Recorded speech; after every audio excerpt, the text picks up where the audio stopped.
SSC 27 batch আজকের এই একটা ক্লাসের মাধ্যমে তোমার কেমিস্ট্রি তৃতীয় অধ্যায়ের ফুল প্রিপারেশন কমপ্লিট হয়ে যাবে। তুমি সিকিউ, এমসিকিউ, এসকিউ সব কিছু অ্যান্সার করতে পারবা।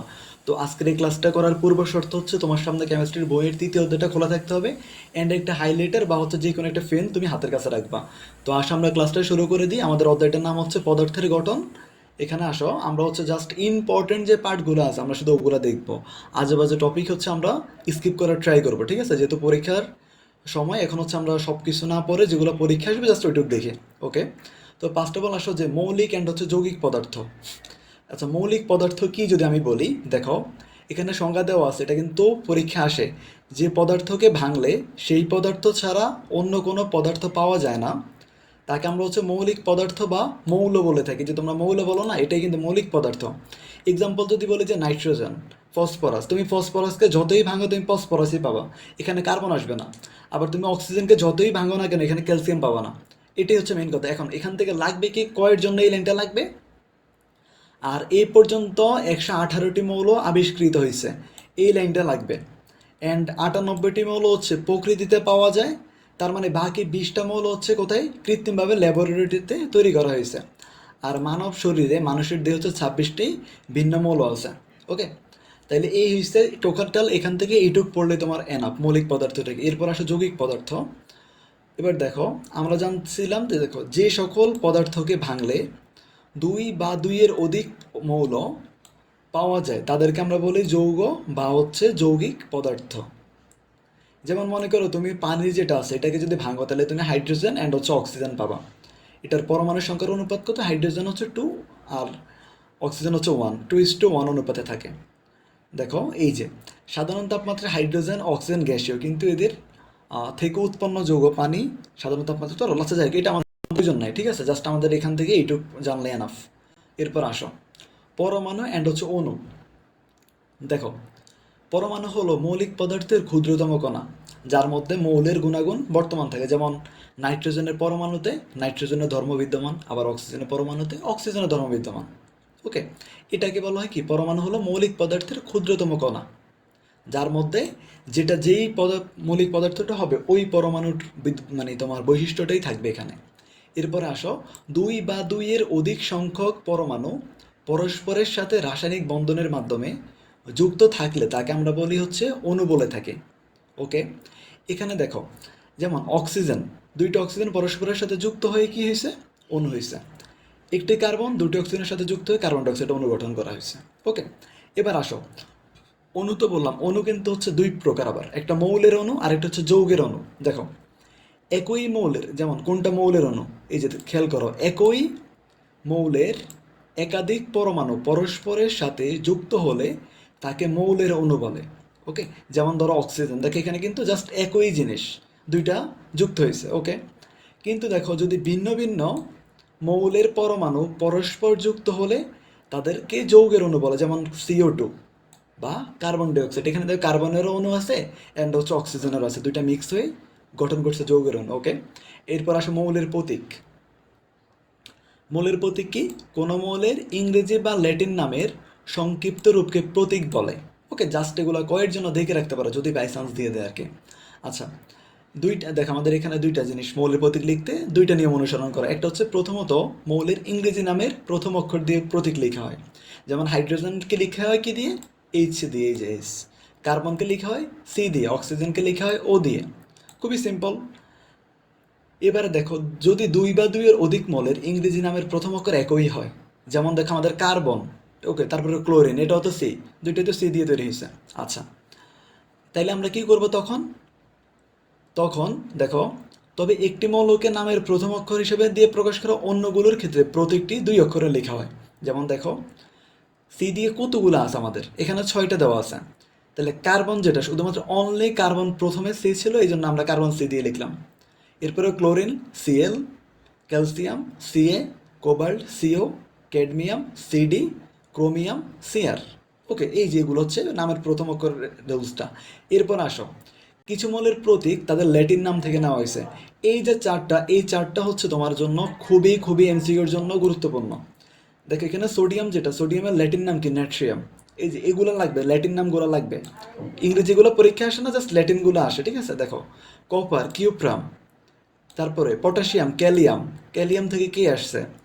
সিলভার, আর্জেন্টাম আসছে কি আমাদের এজি। এরপরে দেখা ইস্টার্নাম, এটা হচ্ছে এসএন। এরপরে স্টিবিয়াম বা অ্যান্টিমনি, যেটা কি এসবি। এরপরে গোল্ড, অরাম, ওইউ। তারপরে রেড হচ্ছে কি plumbum, tungsten, wolfram, ferrous. Ferrous তো না, দেখো এটা আয়রন হচ্ছে ফেরাম। ফেরাম এটা হচ্ছে এফি। অ্যান্ড মার্কারি কি দেখো, মার্কারি। ওকে, আচ্ছা। এরপরে আসো, আমরা যদি এই চারটা কিন্তু মাস্ট এমসিকিউর জন্য। ওকে, এরপরে আসো সংকেত, যেটা হাইড্রোজেনের একটি অণুকে প্রকাশ করতে আমরা হচ্ছে H2 ব্যবহার করা হয়।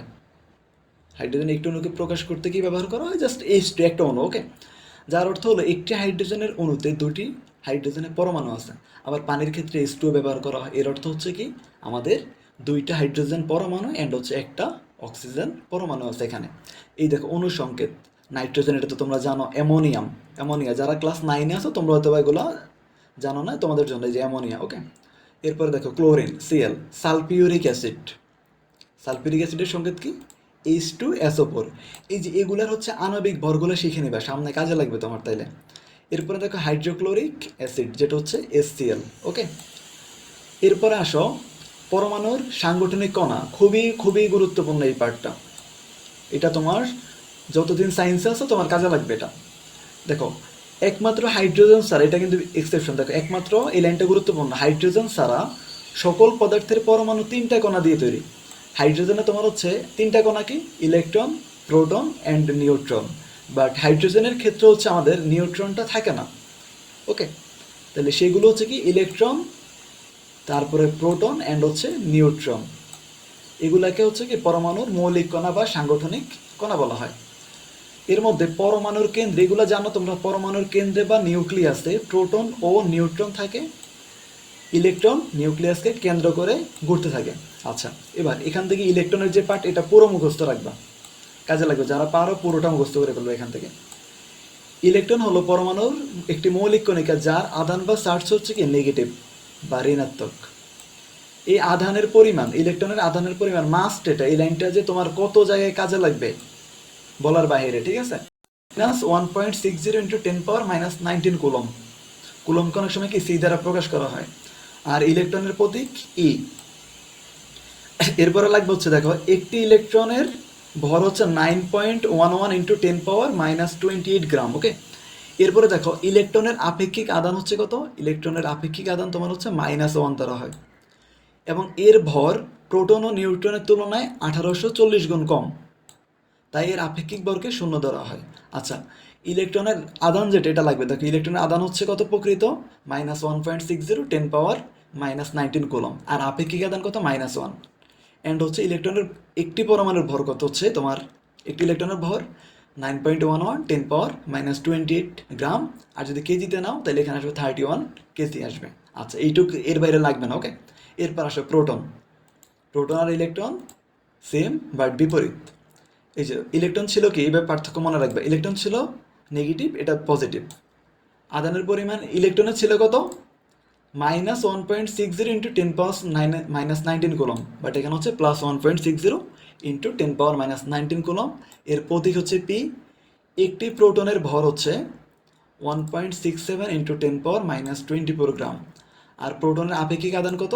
+1, আপেক্ষিক ভর হচ্ছে 1। ওকে, আচ্ছা, আধান কিন্তু প্লাস মাইনাস হয়, ভর প্লাস মাইনাস হয় না। এরপর আসে নিউট্রন। নিউট্রন হচ্ছে এমন কণা যার কোনো আধান বা চার্জ নেই। আমাদের ইলেকট্রন প্রোটন তো ছিল, বাট এটা নাই। হাইড্রোজেন ছাড়া সকল পরমাণুর মূলতে নিউট্রন আছে। এই লাইনটা গুরুত্বপূর্ণ, কোথায় নিউট্রন পাওয়া যায় না। কেমিস্ট্রি মানে এক্সেপশন, তোমার এক্সেপশনগুলোই পরীক্ষা আসবে। আর এটার প্রতীক হচ্ছে এন। এর ভর প্রোটনের চেয়ে সামান্য বেশি লাগবে না। নিউট্রনের আপেক্ষিক আধান কত? 0, আপেক্ষিক ভর 1, প্রোটনের মতো। এবার আসো, যারা সব কিছু পারবে না তোমাদের জন্য হচ্ছে এই টেবিলটা সংক্ষেপে, এটা হচ্ছে শর্টকাট, ঠিক আছে? এখান থেকে দেখবা, এটা মুখস্থ করলে হবে। এই দেখো ইলেকট্রন, প্রোটন, এখানে কি প্রকৃত just electron minus proton plus প্রকৃত ভর ইলেকট্রনের এইটা আর প্রোটনের এটা। অ্যান্ড দেখাও আপেক্ষিক আদান -1 +1। আপেক্ষিক ভর ইলেকট্রনের 0, প্রোটনের 1। এরপর নিউট্রনের প্রকৃত চার্জ 0, প্রকৃত ভর হচ্ছে এটা। আপেক্ষিক আদান 0 অ্যান্ড আপেক্ষিক ভর হচ্ছে 1। আচ্ছা, পারমাণবিক সংখ্যা, অ্যাটমিক নাম্বার দেখাও। এবার হচ্ছে আমরা পারমাণবিক সংখ্যার পার্টে চলে আসছি। আচ্ছা দেখো, কোন মৌলের একটি পরমাণুর নিউক্লিয়াসে উপস্থিত প্রোটনের সংখ্যাকে ওই মৌলের পারমাণবিক সংখ্যা বলা হয়। ওকে, যেমন দেখো হিলিয়াম, এর একটি পরমাণুর নিউক্লিয়াসে 2টা প্রোটন আছে, তাই হিলিয়ামের পারমাণবিক সংখ্যা কত? 2। যতগুলা প্রোটন ততই পারমাণবিক নাম্বার। ওকে, আর আবার মনে রাখবা যতগুলা প্রোটন ততগুলো ইলেকট্রন থাকে, সমান সমান, বাট বিপরীত। ওকে, এরপরে দেখো অক্সিজেন, এগুলো সেম, এটা তোমরা জানো। অক্সিজেনের পরমাণুর নিউক্লিয়াস 8টি প্রোটন, তাহলে অবশ্যই অক্সিজেনের পারমাণবিক সংখ্যা তো 8 হবে, এই যে 8। ওকে, কোনো পরমাণুর পারমাণবিক সংখ্যা দ্বারা ওই পরমাণুকে চেনা যায়। হ্যাঁ, এটাকে তার আইডি নাম্বার বলা হয়, বুঝছো? পরমাণুর আইডি নাম্বার। তোমাদের হচ্ছে এনআইডি কার্ড না থাকলেও পরমাণুর কিন্তু এনআইডি কার্ড আছে। ওকে, আচ্ছা, এরপর আসো পারমাণবিক সংখ্যা 1 হলে ওই পরমাণুটি হাইড্রোজেন, পারমাণবিক সংখ্যা 2 হলে ওই পরমাণুটি হিলিয়াম, পারমাণবিক সংখ্যা 9 হলো ওই পরমাণুটি ক্লোরিন। এই যে, আর এবার আসো মেইন জিনিস, প্রোটন সংখ্যা বা পারমাণবিক সংখ্যাকে জেড দ্বারা প্রকাশ করা হয়, এটা লাগবে একটু। ওকে, যেহেতু প্রত্যেকটা পরমাণু চার্জ নিরপেক্ষ এবং মোট চার্জ বা আধান শূন্য, তাই পরমাণুর নিউক্লিয়াসে যতটি প্রোটন, নিউক্লিয়াসের বাইরে ঠিক ততটি ইলেকট্রন থাকে। ওকে, এটা বলছিলাম, প্রোটন ইলেকট্রন সমান। এরপর আসো ভর সংখ্যা। ওকে, এইটা মুখস্থ, ঠিক আছে, মাস্ট। কোনো পরমাণু নিউক্লিয়াসে উপস্থিত প্রোটন ও নিউট্রন সংখ্যার যোগফলকে ওই পরমাণুর ভর সংখ্যা বলে। ভর সংখ্যাকে হচ্ছে কি দ্বারা প্রকাশ করা হয়? এ দ্বারা প্রকাশ করা হয়। ওকে, আচ্ছা, এখানে হচ্ছে কার কার যোগফল, এটা হচ্ছে তোমার প্রোটন। এখানে একটা ম্যাথ দিছে, এই যে সোডিয়ামের ভর সংখ্যা যদি 23 হয়, প্রোটন সংখ্যা 11, তার নিউট্রন কত হবে? জাস্ট ভর সংখ্যা মাইনাস প্রোটন সংখ্যা করে দিবা, শেষ, চলে আসছে 12। ওকে, এবার এই চারটা গুরুত্বপূর্ণ। আমাদের একটা মৌল যদি তোমাকে দেয়, এগুলো আইডেন্টিফিকেশন কিন্তু আমরা সামনে দেখবো সিকিউতে। এই যে পজিশনটা, এটা কার? এটা হচ্ছে প্রোটন সংখ্যা বা পারমাণবিক সংখ্যার পজিশন। আর উপরের মাথা যেটা, এটা ভর সংখ্যা। মনে রাখবে, ভাই যেটা বড় ভাই সে উপরে থাকে, ভর সংখ্যা এটা উপরে, আর প্রোটন সংখ্যা এটা থাকে নিচে বাম পাশে এই কর্নারে। ওকে, এই যে এখানে দিল আমাদের মৌলের সংক্ষিপ্ত রূপ, যেমন হাইড্রোজেন, পারমাণবিক সংখ্যা তো 1, ভর সংখ্যা 1, ইলেকট্রন সংখ্যা 1। এই জন্য যদি তুমি ভর সংখ্যা থেকে প্রোটন সংখ্যা বাদ দাও, তাহলে এটা কত? নিউট্রন সংখ্যা 0। আর বাকি সব কিছুরই কিন্তু আমাদের নিউট্রন সংখ্যা আছে, অনলি হাইড্রোজেন হচ্ছে আমাদের এক্সেপশন। ওকে, আচ্ছা, এবার দেখো এখানে কাজ দিছে, বললো 7 3, এই দেখো বললো 7 পজিশন, যেটা এটা কার পজিশন? এটা হচ্ছে প্রোটনের বা পারমাণবিক সংখ্যা, তার মানে এটা লিথিয়াম 3 নম্বর মৌল। অ্যান্ড এখানে তাহলে প্রোটন 3টা, ইলেকট্রন সেম 3টা, আর ভর সংখ্যা হচ্ছে 7, 7 থেকে 3 বাদ দাও, তাহলে থাকে 4, নিউট্রন সংখ্যা কত? 4। ওকে, কমপ্লিট। পরেরটা তোমরা নিজেরা অ্যান্সার করবে, এটা কমেন্ট করো, অবশ্যই কমেন্ট করবা, ঠিক আছে? আমি সবারই কমেন্ট চেক করবো অ্যান্ড রিপ্লাই দিব। ওকে, এটা তোমাদের SW। এরপর আসো পরমাণুর মডেল বা অ্যাটমিক মডেল। এখন এই যে পরমাণুগুলো আমরা শিখলাম, এটার যে মডেলগুলা, এটার মডেল হচ্ছে আমাদের দেখো দুজন বিজ্ঞানী আমরা এখানে পড়বো আপাতত। একজন হচ্ছে বিজ্ঞানী রাদারফোর্ড, আর একজন হচ্ছে আমাদের বিজ্ঞানী বোর। ফার্স্ট অফ অল দেখো রাদারফোর্ডের পরমাণু মডেল, যেটা 1911 খ্রিস্টাব্দে, এটা একটু মাথায় রাখবেন সালটা। বিজ্ঞানী রাদারফোর্ড পরমাণুর গঠন সম্পর্কে একটি মডেল প্রদান করেন। এই মডেলে এই যে 4টা সংজ্ঞা দেওয়া আছে এখানে, এগুলো কিন্তু মাস্ট, এগুলা পরীক্ষায় আসে। এটা কিন্তু এইচএসসিতে গেলেও লাগবে, নট এসএসসি। তুমি কিন্তু এটা আগামী 4 বছর কাজে লাগবে তোমার এটা। দেখো, প্রত্যেকটি পরমাণুর একটি কেন্দ্র আছে, বুঝছো? কিন্তু খুবই মনোযোগ, এই কেন্দ্রের নাম হচ্ছে নিউক্লিয়াস। কেন্দ্রের নাম কি? নিউক্লিয়াস। ওকে, নিউক্লিয়াসের ভিতরে প্রোটন ও নিউট্রন, অ্যান্ড নিউক্লিয়াসের বাইরে ইলেকট্রন অবস্থান করে, এগুলো কিন্তু রাদারফোর্ড বলতেছে। ওকে, যেহেতু আপেক্ষিকভাবে ইলেকট্রনের ভর শূন্য ধরা হয়, কাজেই নিউক্লিয়াসের ভিতরে অবস্থিত প্রোটন এবং নিউট্রনের ভরই পরমাণুর ভর হিসেবে বিবেচনা করা হয়। এই জন্যই ভর সংখ্যা যখন আমরা বের করি, তখন প্রোটন যোগ নিউট্রন লিখি আমরা, আমরা ইলেকট্রন এখানে হিসাব করি না। এবার বুঝছো কেন? এই কারণে। ওকে, এরপর আসো, নিউক্লিয়াস অত্যন্ত ক্ষুদ্র। নিউক্লিয়াসের বাইরে ও পরমাণুর ভিতরে বেশিরভাগ জায়গায় কি খালি থাকে। ওকে, এই যে এগুলো মুখস্থ কিন্তু। এরপরে দেখো, এটা হচ্ছে ওনার 3 নাম্বারটা, ওনার একটা গ্রেট মিস্টেক ছিল। ওকে, আমরা সামনে দেখবে এটা।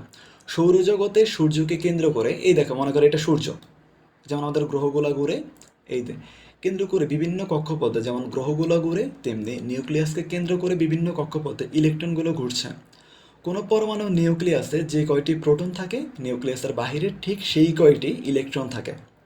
যেহেতু প্রোটন এবং ইলেকট্রনের চার্জ একে অপরের সমান ও বিপরীত চিহ্নের, দেখো প্লাস আর একটা হচ্ছে মাইনাস। তাই পরমাণুর সামগ্রিক চার্জ কত? একটা পরমাণুর শূন্য, এটা মাথায় রাখবা। পরমাণুর সামগ্রিক চার্জ হচ্ছে শূন্য এমসিকিউর জন্য। আচ্ছা, এরপর আসো ধনাত্মক চার্জবাহী, এই যে ধনাত্মক চার্জবাহী নিউক্লিয়াসের প্রতি, এটা তো ধনাত্মক, ওকে, এখানে প্রোটন আছে, ওকে। ইলেকট্রন এক ধরনের আকর্ষণ বল অনুভব করবে, এই যে এটার দিকে ইলেকট্রন একটা আকর্ষণ অনুভব করবে, প্লাস মাইনাসের দিকে, ওকে, এইভাবে। আচ্ছা, ভালো। এই আকর্ষণ বল কেন্দ্রমুখী, এটা কেন্দ্রের দিকে যায়। এই কেন্দ্রমুখী বলের কারণে পৃথিবী যেরকম সূর্যের চার দিয়ে ঘুরে, ইলেকট্রন সেরকম নিউক্লিয়াসের চার দিয়ে ঘুরে। এই জায়গা থেকে কাজটা সারছে, উনি যা বলছে এবার হচ্ছে ওনার ভুলগুলা শুরু হয়েছে। দেখো বেচারা যা বলছিল সব কিছুই এবার আমরা তার কিছু দেখি ত্রুটি বের করি। আসো, রাদারফোর্ডের পরমাণু মডেলকে সৌরজগতের সাথে তুলনা করা হয়েছে বলে এই মডেলকে সোলার সিস্টেম মডেল বা সৌর মডেলও বলা হয়। পরীক্ষা আসতে পারে যে সোলার মডেল বা সৌর মডেলটির হচ্ছে ব্যাখ্যা করো, ওকে। তার মানে এটা রাদারফোর্ড, ওকে, এটা সিকিউর জন্য। আচ্ছা, এই মডেলের মাধ্যমে বিজ্ঞানী রাদারফোর্ড সর্বপ্রথম নিউক্লিয়াস সম্পর্কে ধারণা দেন, অ্যান্ড এই মডেলটিকে নিউক্লিয়ার মডেলও বলে। এই যে উনি যে কেন্দ্রের নিউক্লিয়াস পাইছে, এই যে গবেষণা দিছিল, এটা হচ্ছে উনি একটা পরীক্ষা করছিল, ঠিক আছে, জিঙ্ক সালফাইডের একটা পরীক্ষা করছিল। সেখানে উনি হচ্ছে প্রোটন বা ওই যে দ্বি ধনাত্মক হিলিয়াম নিউক্লিয়াস পাঠাইছিল। তারপরে এখানে একটা পরীক্ষা করছিল উনি, তোমরা এটা এইচএসসিতে গেলে জানতে পারবা, জাস্ট আমি বললাম এখানে একটা পরীক্ষা নিরীক্ষা করছিল উনি, ওকে। অ্যান্ড হচ্ছে সেটা আলফা কণা বা দ্বিধনাত্মক হিলিয়াম নিউক্লিয়াস দিয়ে।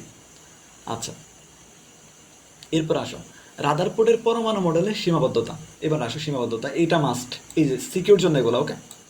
রাদারফোর্ডই সর্বপ্রথম নিউক্লিয়াস ও ইলেকট্রনের কক্ষপথ সম্বন্ধে ধারণা দেন। তিনি সর্বপ্রথম একটি গ্রহণযোগ্য পরমাণু মডেল প্রদান করলেও তার পরমাণু মডেলের কিছু সীমাবদ্ধতা ছিল। এবার দেখ এই সীমাবদ্ধতাগুলো মাস্ট। এই মডেল ইলেকট্রনের কক্ষপথের আকার মানে ব্যাসার্ধ এবং আকৃতি সম্বন্ধে কোনো ধারণা দিতে পারে না। এই দেখো, সেটা কি ধরো কত সেন্টিমিটার দূরে দিয়ে যাবে, কোনো কিছুই নেই বলা না, যে আকৃতিটা কেমন, সেটা কি বৃত্তাকার নাকি সেটা ডাম্বেল আকার না সেটা সর্পিল আকার, মানে কি কিছুই বলা নেই তিনি। আচ্ছা, এই বি নাম্বারটা দেখো, এটা একটা গ্রেট মিস্টেক ধরা হয়। আচ্ছা, সৌরজগতের সূর্য ও গ্রহগুলোর সামগ্রিকভাবে কোনো আধান বা চার্জ নেই, কিন্তু পরমাণুতে ইলেকট্রন এবং নিউক্লিয়াসের আধান ও চার্জ আছে কিন্তু, ওকে। কাজে চার্জহীন সূর্য এবং গ্রহগুলোর সাথে চার্জ যুক্ত, এখানে বানান ভুল আছে, নিউক্লিয়াস ও ইলেকট্রনের তুলনা করা কঠিন নয়, মানে কঠিন না, সঠিক না আর কি বলি। আরে দেখো, এখানে তারা বানান ভুল করছে, আমি উচ্চারণ ভুল করতেছি। আচ্ছা দেখ, এখানে হচ্ছে তোমার জ, এটা হবে, এটা না, ওকে। আচ্ছা, এরপর আসো। আচ্ছা, আমি বলি উনি হচ্ছে বেসিক্যালি আমার কি মনে হয় যে এই যে ভুলগুলো আসছে, ভালো কথাগুলো আসতে পারে, এটা হচ্ছে উনি জাস্ট বোঝানোর জন্য মানুষকে বলছে। যে তোমার আমরা উদাহরণ দিই না, যে তুমি জাস্ট ধরো বলে যে একটা গাড়ি এত কিলোমিটার বেগে যাচ্ছে, মনে করো একটা ট্রাক। এখন কি আমি আসলে ট্রাকের কথা বলতে, পরীক্ষায় ধরো আমার একজন মানুষ নিয়ে আসছে, আমার মানুষ কি ট্রাক হয়ে গেছে? জিনিসটা তেমন না। উনি জাস্ট মানুষকে ভিজুয়াল করার জন্য এই জিনিসটা বলছিল। আর মানুষ তো এজ ইউজুয়াল কি করবে সেটা তোমরা দেখতেই পাচ্ছ। আচ্ছা দেখো, একের অধিক ইলেকট্রন বিশিষ্ট পরমাণুতে ইলেকট্রনগুলো কিভাবে নিউক্লিয়াসের চারদিকে পরিভ্রমণ করে তার ধারণা এই মডেলে দেওয়া হয়নি। ওনার অনেক দোষ কিন্তু, দেখছো, ওনার কিন্তু মানে অভাব নেই, জাস্ট মিস্টেকের। আচ্ছা, এরপর আসো ম্যাক্সওয়েলের, এটা একটু জাস্ট এটা দেখি, এটা কাজে লাগবে, ঠিক আছে, এটা আমাদের। ম্যাক্সওয়েলের তত্ত্বানুসারে ইলেকট্রন নিউক্লিয়াসকে কেন্দ্র করে ঘূর্ণনের সময় ক্রমাগত শক্তি হারাতে থাকবে। ওই যে সে আকর্ষণের কারণে এদিকে এই সেন্টারটা করে কি সে আকর্ষণ দিতেছে, এইভাবে ঘুরতেছে ক্রমাগত, ঠিক আছে। ফলে ইলেকট্রনের ঘূর্ণন পথ ছোট হতে থাকবে, যে আস্তে আস্তে সে এইদিকে আকর্ষণটা বেশি হওয়ার কারণে সেই দিকে চলে যাবে, এই যে প্লাসের দিকে চলে যাবে, ওকে, এই প্লাসের দিকে সে চলে যাবে এখানে। আচ্ছা, এক সময় ইলেকট্রনটি দেখো আস্তে আস্তে ঘুরতে ঘুরতে যদি এভাবে ঘুরতে থাকে, আস্তে আস্তে একটা সময় গিয়ে সে কোথায় পড়বে, এই যে একটা সময় গিয়ে সে সেন্টারে চলে আসবে, এখানে চলে আসবে, ঠিক আছে, এই জায়গাতে। যদি ইলেকট্রনটি নিউক্লিয়াসে পতিত হয়, অর্থাৎ পরমাণুর অস্তিত্ব বিলুপ্ত হবে, যেটা বাস্তব ঘটনা। পরমাণুর অস্তিত্ব বিলুপ্ত হলে মানুষ সহ পৃথিবীর পুরো অস্তিত্ব বিলুপ্ত হয়ে যাবে, কিছুই থাকবে না। তো ম্যাক্সওয়েলের তত্ত্বানুসারে রাদারফোর্ডের পরমাণু মডেল সঠিক নয়। আচ্ছা, আমরা বুঝলাম যে উনি উল্টাপাল্টা কথা বলছে, যাই উনি যা বলছে বলছিল। আচ্ছা, এবার এই যে বিজ্ঞানী বোর, যিনি বোর পরমাণু মডেল, এই বোর হচ্ছে তোমার কিন্তু রাদারফোর্ডের স্টুডেন্ট ছিল সামহাও, এটা তোমরা ঘাটাঘাটি করলে দেখতে পারবা, ঠিক আছে। দেখো, তো রাদারফোর্ডের পরমাণু মডেলে ত্রুটিগুলো সংশোধন করে 1913 খ্রিস্টাব্দে বিজ্ঞানী নিলস বোর একটি পরমাণু মডেল দিয়েছিলেন। এটাতে মোটামুটি এখান থেকে আমরা অনেক কিছু পাবো, ঠিক আছে, এখান থেকে মোটামুটি অনেক কিছুই পাবো, এগুলো মুখস্থ রাখবা। যে বোর পরমাণু মডেলের মতবাদ, বোর পরমাণু মডেলের সীমাবদ্ধতা, এরপর রাদারফোর্ড পরমাণু মডেলের সীমাবদ্ধতা, স্বীকার্যগুলো, পরমাণুতে যে সকল ইলেকট্রন থাকে সেগুলো নিউক্লিয়াসকে কেন্দ্র করে ইচ্ছামতো যে কোনো কক্ষপথে ঘুরতে পারে না, শুধু নির্দিষ্ট ব্যাসার্ধের কতগুলো অনুমোদিত বৃত্তাকার কক্ষপথে ঘোরে। এই নির্দিষ্ট ব্যাসার্ধের অনুমোদিত বৃত্তাকার কক্ষপথগুলোকে প্রধান শক্তি স্তর বা শেল বা অরবিট বা স্থির কক্ষপথ বলে। অনেকে হচ্ছে অরবিট অ্যান্ড অরবিটালের মধ্যে তোমরা অনেক ঝামেলা করো, ঠিক আছে? এটা কিন্তু প্রধান শক্তি স্তর, শেল বা অরবিট বলা আর বা স্থির কক্ষপথ, এগুলো মুখস্থ করবা। এই বেসিকগুলো আমি এইচএসসির স্টুডেন্ট, এমনকি অ্যাডমিশনের স্টুডেন্টগুলোর পর্যন্ত এরকম ভুল পাইছে। একবার মেডিকেলের একটা বাচ্চা, ও দেখলাম যে মানে তোমার অরবিটালকে সে বুঝতেছে না, সে এটাকে বলতেছে অরবিটাল। বুঝছো? এই জিনিসগুলো মিস্টেক করবে না, মানুষ হাসবে, ঠিক আছে? হয়তোবা তোমার অতটা হবে না, পরীক্ষায় তুমি পার পেয়ে যাবে বা সামহাও সমস্যা হবে না, বাট এটা হচ্ছে খুবই গ্রেট মিস্টেক, তোমার একটা মিসকনসেপশন থেকে যাবে। ওকে, দেখো, স্থির কক্ষপথে ঘোরার সময় ইলেকট্রনগুলো কোনোরূপ শক্তি শোষণ বা বিকিরণ করে না যখন স্থির কক্ষপথে ঘুরে, ঠিক আছে? সে নিজের মতো, যে দেখো এখানে কি বললো, কোনো শক্তি শোষণ বা বিকিরণ করে না, মানে এই কথার মাধ্যমে সে হচ্ছে ম্যাক্সওয়েলের যে তত্ত্ব এটার সাথে সংঘর্ষটা এড়াই ফেলছে। যদি এভাবে র্যান্ডম ঘুরতে থাকতো তাহলে কিন্তু একটা সময় এখানে এসে পড়তো যে শক্তি হারাতে হারাতে। বাট উনি এটাই বলে দিচ্ছে যে যখন সে বৃত্তাকার কক্ষপথগুলোতে ঘুরবে তখন সে কোনো শক্তি হারাবে না, সে নির্দিষ্ট শক্তি নিয়ে ঘুরতে থাকবে। তার মানে এখানে ম্যাক্সওয়েলের তত্ত্বকে মোটামুটি তারা এখানে সমর্থন করছে বা ওটা থেকে এড়াই চলে গেছে। এরপর আসো, স্থির কক্ষপথকে এন দ্বারা প্রকাশ করা হয়, মাস্ট। এনের মান কি? এই যে যখন শেল ওয়ান, কক্ষপথ 1 2 3 4 এগুলো আর কি। অন্যভাবে বলা যে n=1। তারপরে এই যে n=1 মানে হচ্ছে কে প্রধান শক্তিস্তর, কে বোঝানো হয়। এরপরে K L M N, ওই যে 1 2 3 4 তেমনি K L M N। 1-এর জন্য কে, 2-এর জন্য এল, তারপরে 3-এর জন্য এম, অ্যান্ড 4-এর জন্য হচ্ছে এন। আচ্ছা, এরপরে 2 নাম্বারটা, এটা অনেক গুরুত্বপূর্ণ, এখান থেকে পরীক্ষা অনেক কোশ্চেন আসে, এখন না পাইলে এইচএসসিতে মাস্ট, মনোযোগ দিয়ে শিখে নাও। দেখো, বোর মডেল অনুসারে কোনো শক্তি স্তরে ইলেকট্রনের কৌণিক ভরবেগ, সে যে ঘুরতেছে, ঠিক আছে, ইলেকট্রন, এটা কিন্তু ইলেকট্রনের কৌণিক ভরবেগ। ওকে, আচ্ছা, সেটা কি? এমবিআর, এটা হচ্ছে কৌণিক ভরবেগের সূত্র, mBr=NH/2π। এম কি? ইলেকট্রনের ভর, কিন্তু এটা কিন্তু কেজিতে নিতে হবে। তারপরে দেখো, বি কোনটা? ইলেকট্রন যেই কক্ষপথে ঘুরবে সেই কক্ষপথে ইলেকট্রনের বেগ। আর কোনটা? আর হচ্ছে, দেখো এই যেখানে নিচে লেখা আছে, আর হচ্ছে ইলেকট্রন যে কক্ষপথ বা শক্তিস্তরে ঘুরবে তার ব্যাসার্ধ। আমাদের কিন্তু শক্তিস্তর 4টা হতে পারে, 1 2 3 4, প্রত্যেকটার ব্যাসার্ধ আলাদা। ওকে, এন কি? এন হচ্ছে প্রধান শক্তিস্তরের নাম্বার, 1 2 3 4। এইচ কি? এইচ হচ্ছে প্লাঙ্কের ধ্রুবক, এটা মাস্ট, এইটা মাস্ট মুখস্থ, একদম একক সহ মুখস্থ থাকবে। প্লাঙ্কের ধ্রুবকের মাত্রা পর্যন্ত পরীক্ষা আসে। এই যে এম যেটা, মিটার স্কোয়ার, এটার মাত্রা কি বলো? মিটার, এটার মাত্রা কি? এরপরে কেজি, এটার মাত্রা কি? তারপর সেকেন্ড, এগুলোর মাত্রা, ঠিক আছে? L M−T, এটা হচ্ছে এল স্কোয়ার, মাত্রা হবে এল স্কোয়ার, তারপরে এম, অ্যান্ড হচ্ছে ইনভার্স টি হবে, এটা মাত্রা আর কি আসলে। আর একা হচ্ছে metre square KG per second. Okay, তো এখান থেকে তোমার হচ্ছে কী কী আসতে পারে? তোমাকে কৌণিক ভরবেগ বের করতে বলতে পারে, তোমাকে এমবিআর দিয়ে দিবে।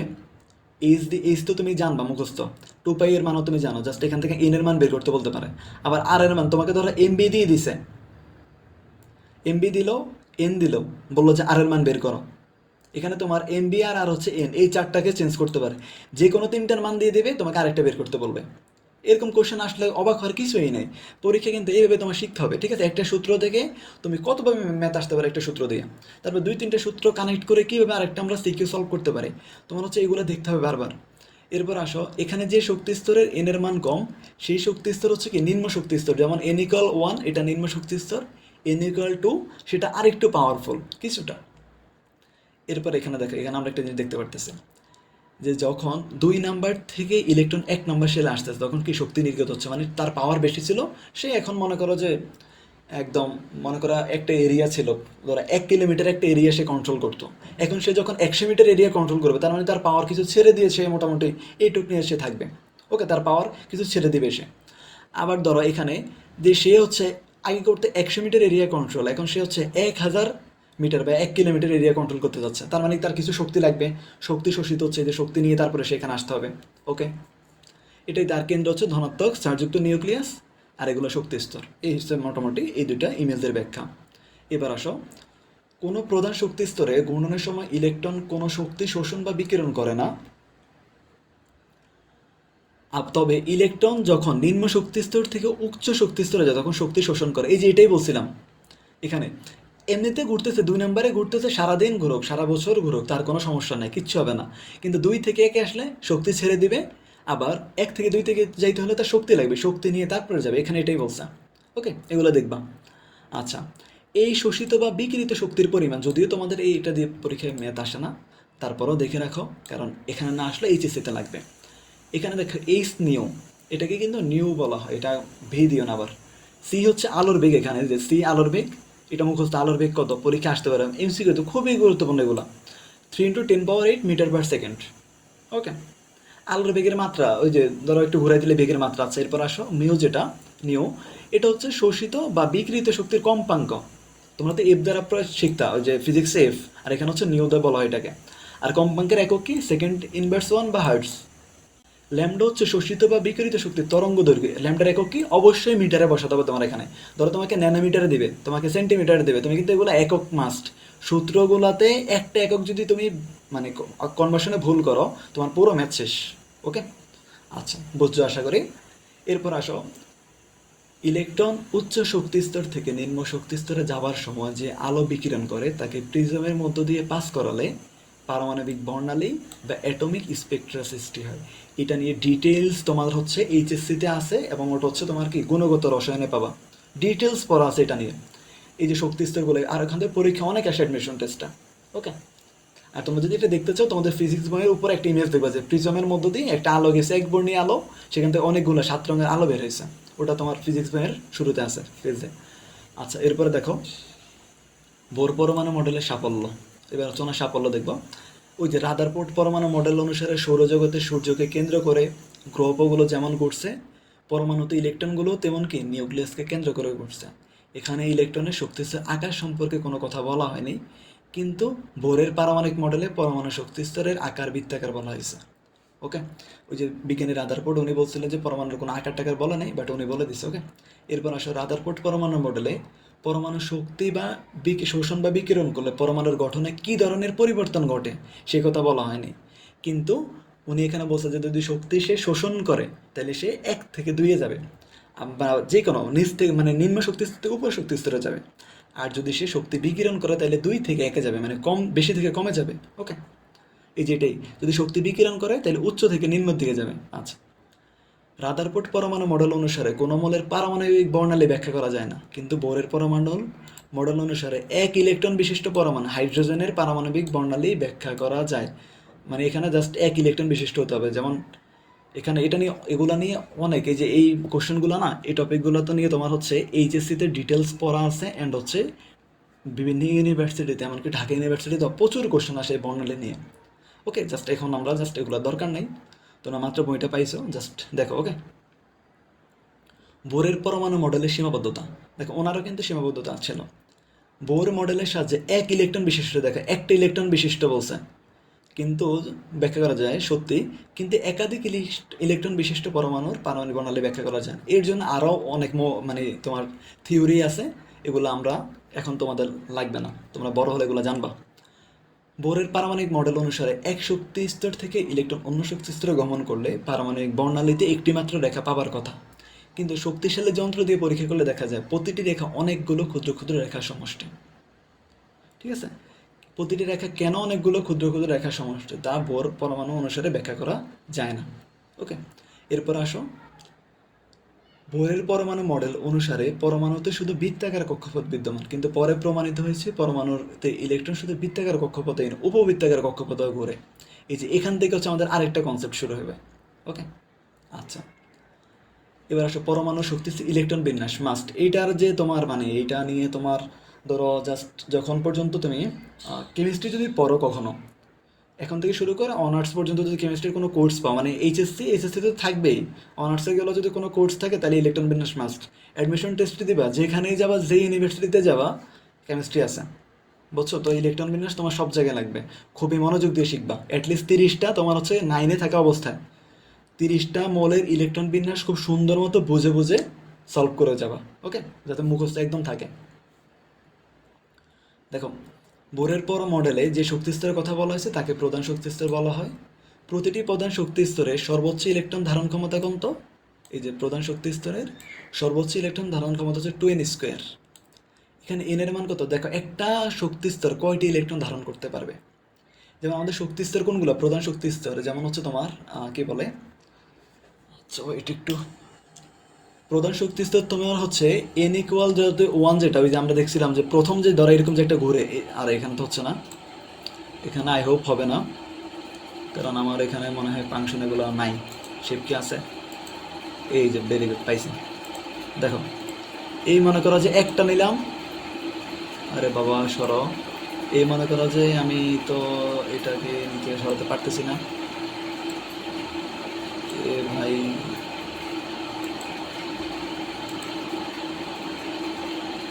আচ্ছা যাই হোক, আমি তোমাদেরকে বোঝানোর জন্য এগুলা দরকার নেই, এগুলো ঝামেলা। আচ্ছা এখানে তোমার বেসিক্যালি হচ্ছে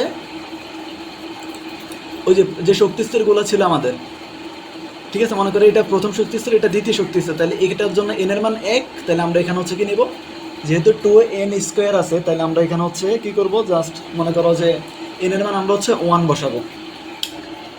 আচ্ছা পাখাটা অফ করে দিলাম, ঝামেলা করতেছে। দেখো এখানে আমরা হচ্ছে এন এর মান ওয়ান বসাবো, তাহলে বসাও এন এর মান ওয়ান, ওয়ান স্কোয়ারে কত ওয়ান, টু ইন্টু ওয়ান কত টু, তার মানে প্রথম শক্তি স্তরে দুইটি ইলেকট্রন।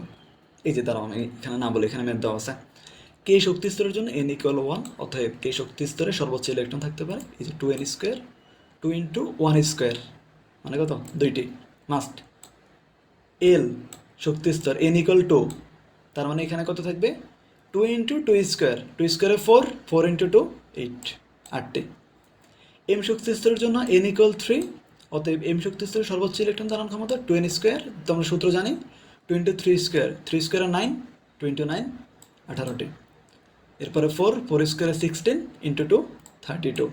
এই হিসেবে ইলেকট্রন থাকে প্রধান শক্তি স্তর এগুলো। ওকে, এবার হচ্ছে আমাদের এই যে ইলেকট্রন বিন্যাস দেওয়া আছে প্রথম শক্তি স্তর, দেখো এই যে এটা হচ্ছে কে শক্তি স্তর, যখন পারমাণবিক সংখ্যা যে ডেটা জাস্ট কে এর মধ্যে থাকে, এরপরে হিলিয়াম এটা প্রথম শক্তি স্তর যে দুইটি ইলেকট্রন ধারণ করতে পারে, মনে করে এই দুই প্লেট খাবার খাইতে পারে, এরপরের প্লেট যত তিন নম্বর প্লেট আসে, তাহলে প্রথম কে খাবে দুইটা প্লেট কে শক্তি স্তর, আরেকটা এলকে দিয়ে পাস করে দেবে, এরপরে এইভাবে ধরো 10টা পর্যন্ত এবার চলবে, দুই, তারপর হচ্ছে আট, এরপরে মনে করো যে না এবার এগারোটা প্লেট আসছে, তাহলে এ নেবে দুইটা প্লেট, এ নেবে আটটা প্লেট, একে দেবে হচ্ছে আরেকটা প্লেট দিয়ে দেবে, এ আর খাইতে পারতেছে না, এটা লোড। এবার যেতে যেতে মনে করো যে আবার আটটা পর্যন্ত, ওকে আবার আটটা, এবার মনে করেন 18 নাম্বার প্লেট, তাহলে এখানে 18 নাম্বার প্লেটে কে নিল দুইটা প্লেট, এল নেয়ার নিবে আটটা, এমও নিবে আটটা, ধরো এবার 19 নাম্বার প্লেট আসলো, তার মানে এরা নিয়ে এরা ফুল ফিল, এবার জাস্ট এনকে পাস করবে তারা, এই যে এইভাবে চলবে। এরপরে কিছু একটু ব্যতিক্রম আছে, আমরা সেগুলো পরে জানবো আস্তে আস্তে। ওকে, আচ্ছা এরপরে আসো হিলিয়াম পরমাণুর পারমাণবিক সংখ্যা দুই, অতএব ইলেকট্রন সংখ্যাও দুই, এগুলা জাস্ট এগুলোই বলছে এখানে, ঠিক আছে। তোমার এখানে কিছু ব্যতিক্রমের কথা বলছিল। আচ্ছা আমরা একটু এখান থেকে দেখি, দেখো ওই যে আমাদের যে তালিকাটা দিছিল, এই যে তালিকাটা, এখানে আমরা দেখতে পাচ্ছিলাম যে উপস্থিত ইলেকট্রন বিন্যাস ভালোভাবে খেয়াল করলে দেখতে পারবে, হাইড্রোজেন থেকে আর্গন পর্যন্ত ইলেকট্রন বিন্যাস উপরে যে নিয়ম বর্ণনা করা হয়েছে সেই নিয়ম অনুসারে রয়েছে, মানে তোমার প্রথমে থাকবে কেতে থাকবে দুই, এলে আট, এমে আট, কিন্তু যখন 19 থেকে শুরু হবে, কিন্তু পটাশিয়ামের 19তম ইলেকট্রন এবং ক্যালসিয়ামের 19 ও 20তম ইলেকট্রন তৃতীয় শক্তি স্তরকে অপূর্ণ রেখে চতুর্থ শক্তি স্তরে প্রবেশ করেছে। এই যে, দেখো দেখো দেখো কই এখানে, এই যে দেখো, এখানে তো আমরা জানি যে এখানে 18টা থাকার কথা, দেখো প্রথমে থাকবে দুই, তারপরে থাকবে আট, এরপরে 18, তারপরে 32, কিন্তু এ তো আট হওয়ার পরে এই দিয়ে দিছে, এটা 18 রাখার কথা ছিল, এ করলোটাকে এখানে, এই যে এ যে কাজটা করছে এ তো ব্যতিক্রম, উল্টা কাজ করছে, তো এইটা নিয়ে হচ্ছে আমরা ডিটেলসের সামনে দেখতেছি। ওকে, মনোযোগ দিয়ে দেখতে থাকো। আচ্ছা, অপূর্ণ রেখে চতুর্থ শক্তি স্তরে গেছে, স্ক্যান্ডিয়াম বাবাও সেই কাজ করছে, ক্যালসিয়াম অ্যান্ড স্ক্যান্ডিয়াম দুজনে একই কাজ করছে। আচ্ছা, ক্রোমিয়ামও ব্যতিক্রম করছে। আচ্ছা আমরা এইগুলো সামনে দেখবো কিছুক্ষণ বলে, জাস্ট একটু ওয়েট করো। এবার উপশক্তি স্তরের ধারণা দেখো, আমরা দেখেছি প্রতিটি প্রধান শক্তি স্তরকে এন দ্বারা চিহ্নিত করা হয়, এই শক্তি স্তরগুলো আবার কতগুলো উপশক্তি স্তরে বিভক্ত থাকে, এই উপশক্তি স্তরকে তোমার এল দ্বারা প্রকাশ করা হয়। এল এর মান তোমার হচ্ছে 0 থেকে n-1 পর্যন্ত হয়, বুঝছো। এন এর মান যখন 1 তখন এল এর মান কত 0, এন এর মান যখন হচ্ছে তোমার কত 2 তখন এল এর মান কত 0 অ্যান্ড হচ্ছে 1, 0 অ্যান্ড 1, তারপর এন এর মান যখন 3 তখন হচ্ছে 0, 1 অ্যান্ড 2, এই যে দেখো এরকম। তাহলে n ইকুয়াল 1, l ইকুয়াল হবে কত 0, এবং অরবিটাল সংখ্যা হবে তখন একটি, যে 1s জাস্ট 1, এই যে 0 আছে না, এই জন্য 1, অ্যান্ড 1 এর জন্য জাস্ট প্রথমটা হচ্ছে s। আমরা জানি যে ধরো এই যে সংখ্যাগুলো না, এগুলোর জন্য উপশক্তি হচ্ছে spdf। এখন n এ আসেই একটা 0, তার মানে এই হচ্ছে 1s। n equal to l equal কত 0 1, এক্ষেত্রে অরবিটালের সংখ্যা হবে 2s 2p। ওকে, মানে দুইটা। n ইকুয়াল 3 0 1 2 0 1 2, অতএব এক্ষেত্রে অরবিটালের সংখ্যা হবে তিনটা 3s 3p n হচ্ছে 3d। এরপর n ইকুয়াল 4, তার মানে এবার কি হবে দেখো spdf, তার মানে এই যে প্রথম আমাদের যে পর্যায় যেটা, এই যে কক্ষপথ যেটা, সেটা হচ্ছে কত 4, তাহলে 4s 4p 4d 4f। ওকে, আচ্ছা এরপরে দেখো আমাদের 5টা পর্যন্ত দরকার হয় না, ওই জন্য এগুলোর প্রয়োজন নাই। ওকে, এটা এখানে বলছে। আচ্ছা এরপর আসো, এবার দেখো এটা গুরুত্বপূর্ণ। প্রতিটি প্রধান শক্তি স্তরে বর্তমান শক্তি স্তরের সংখ্যা, উপশক্তি স্তর, এখানে একটা শক্তি শক্তি দুইবার আসছে, উপশক্তি স্তরের সংখ্যা হলো 2l + 1। এই সূত্র দ্বারা মনে করে একটা শক্তি স্তর তো হচ্ছে n, এখানে কয়টা উপশক্তি স্তর থাকবে, দেখো এখানে এই যে এখানে উপশক্তি স্তর একটা, এখানে দুইটা, এখানে তিনটা, এখানে চারটা, এখানে পাঁচটা। এটার নির্ণয় সূত্র হচ্ছে 12 + 1। তুমি l এর মান কত বসাও ফার্স্টে, n ইকুয়াল যদি 1 হয়, তার মানে n - 1 দিয়ে তুমি l এর সূত্র হচ্ছে কি l ইকুয়াল n - 1। মনোযোগ দাও, l নির্ণয়ের সূত্র l ইকুয়াল n - 1। তাহলে l এর মান যখন হচ্ছে তোমার, সরি n এর মান যখন 1, তাহলে 1 - 1 করলে l এর মান আসবে কত 0। ওকে, তার মানে উপশক্তি স্তর কটা থাকে, l এর মান তুমি 0 বসাও এখানে, 2 × 0 + 1, তার মানে একটা শক্তি স্তর, এই যে দেখো একটা 1s। এখানে আবার n এর মান তুমি 2 বসাও, তাহলে 2 - 1, 2 - 1। ওকে, তার মানে তুমি এবার কি করবে বলো তো, বলো কি করবে এখানে তুমি, তাইলে এখানে এল এর জায়গায় যেটা, ওকে এল এর জায়গায় তুমি হচ্ছে জাস্ট বসাও হচ্ছে আমাদের, দেখো 1 বসাও, তাহলে 2 × 1, তার মানে এটা কত আসবে বলো, এটা আসবে আমাদের 3। ওকে, এরপর আসো আমরা যদি পরের টপিকে যাই, আমাদের এখানে কি বললো, আবার প্রতিটি উপশক্তি স্তরের ইলেকট্রন ধারণ ক্ষমতা হচ্ছে 2টি। ওকে, প্রত্যেকটি উপশক্তি স্তরে কয়টি ইলেকট্রন দিতে পারবে, 2টি করে ইলেকট্রন ধারণ করতে পারবে। এখন দেখো প্রতিটি শক্তি স্তরে ইলেকট্রন সংখ্যা হচ্ছে কত, 2 × 12 + 1, 2 × 12 + 1। এর মাঝে আমরা জানছিলাম যে প্রতিটি পূর্ণ শক্তি স্তরে ইলেকট্রন সংখ্যা হচ্ছে 2n²। জাস্ট 1 সেকেন্ড ওয়েট করো, আমি হচ্ছে এই সব কিছু তোমাকে ক্লিয়ার করে দিচ্ছে। জাস্ট এগুলো একটু রিডিং পড়লাম। ওকে, এখানে জাস্ট দেখো, এবার আমরা এখানে আসি, এখান থেকে আমরা পুরোটা ক্লিয়ার করবো। এই চারটা মাস্ট, এটা এসএসসি পরীক্ষা এবং এইচএসসি দুই জায়গাতেই লাগে, এটা পুরো মুখস্থ রাখবা, এই কলাম টলাম সহ। ওকে, দেখো আমরা এবার দেখব এন এর মান যখন 1, শক্তিস্তর যখন 1, শক্তিস্তর অনুযায়ী উপশক্তিস্তর কত হবে তখন বলো তো, 0 না? ওকে 0, এটা 0। এল অনুযায়ী অরবিটালের নাম কত হবে, অরবিটালের নাম হবে এস, জাস্ট এস। ওকে, একটা প্রথমটা এস, 0 হলে এস, 1 হলে পি, 2 হলে ডি, আর 3 হলে এফ। তার মানে অরবিটালের প্রতীক হবে কি, যে 1 আর এস নেবে, 1s। অরবিটালে মোট ইলেকট্রন সংখ্যা কত থাকবে, 2 × 12 + 1, 2 × 12 + 1। তাহলে আমরা এখানে লিখবো, দেখো এখানে তুমি কি বসাবো, 0 বসাবা, 0 প্লাস, দেখো 2 × 0, তার মানে 0, 0 + 1 কত হবে, 1ই হবে। তার মানে 2:1 করো, 2 × 1 করলে আসবে কত এখানে 2। তাহলে এখানে আসছে 2। শক্তি স্তরে মোট ইলেকট্রন সংখ্যা হচ্ছে 2n², সেটা 2n² দিয়ে আসবে 2, এটা আমরা দেখছিলাম। ওকে, এরপরে দেখো এন এর মান যখন হচ্ছে 2, তখন আমাদের এখানে দেখো আসবে কত, 0 1, দুইটা আসবে আমাদের এখানে অরবিটাল, 0 অ্যান্ড হচ্ছে 1 আসবে। তাহলে আমরা 0-এর জন্য এস, 1-এর জন্য পি, তার মানে 2s এর জন্য এস এর সবগুলোতে 2টা থাকবে, পি এর সবগুলোতে মনে রাখবা যে 6টা থাকবে, এটা এগুলো মুখস্থ করে ফেলবা, ঠিক আছে? তারপরে ডি এর সবগুলোতে 10টা, অ্যান্ড এফ এর সবগুলোতে 14টা থাকবে, এগুলো তোমাদের একদম মুখস্থ রাখবা। আচ্ছা এরপরে দেখো, তাইলে আমরা যদি দেখি, এখানে আমরা জানি যে 2n² যেটা, এটা করলে আমাদের আসবে কত বলো তো, যেহেতু 2, তার মানে 2 × n²। আমরা দেখছিলাম যে দ্বিতীয় শক্তি 8টা থাকে, প্রথমে 2 8 18 32। দেখো যদি এই প্রসেস আমরা আগে, এই যে 2টা যোগ 8টা, সরি 2 যোগ 6 আমরা যদি যোগ করি, তাহলে আমরা 8 পাই, ঠিক আছে? দেখছো মিলে গেছে। আমরা কিন্তু এইভাবে করতে পারি, এখানে 8টা ইলেকট্রন যেটা, সেটা এই 2টো উপশক্তি স্তরে থাকে, একটা থাকে 2 ইয়েতে, এসে থেকে আরেকটা থাকে হচ্ছে পিতে। ওকে, এরপর আসো 3 নাম্বারটায় 0 1 2, তার মানে S P D and 3s 3p 3d, কারণ এখানে মেইন পর্যায়ে কত নাম্বার 3, তার মানে এস এর জন্য 2, পি এর জন্য 6, ডি এর জন্য 10। এগুলো মুখস্থ, এই সূত্র দরকার না, তুমি এগুলো মুখস্থ রাখবা এমসিকিউর জন্য। ওকে, এটা এরপরে 4, তাহলে 0 1 2 3 এসপিডিএফ 2 6 10 14। ওকে, এইটা হচ্ছে আমাদের অ্যান্সার। আচ্ছা, এরপর নীতি। পরমাণুতে ইলেকট্রন বিন্যাসের 3টি নীতি আছে। এগুলো হচ্ছে 1 নম্বরে দেখো পাউলির বর্জন নীতি, 2 নম্বরে হচ্ছে আউবাউ নীতি, 3 নম্বরে হচ্ছে হুন্ডসের সূত্র। ঠিক আছে, এই যে 3টা আমরা হচ্ছে এগুলা, এই যে ইলেকট্রন যে বিন্যাস করবে কখন কোনটাতে যাবে, আমরা যে ব্যতিক্রম বলছিলাম না যে শুরুতে, ওই যে একটা চার্ট ছিল আমাদের এখানে, দাঁড়াও একটু দেখাই।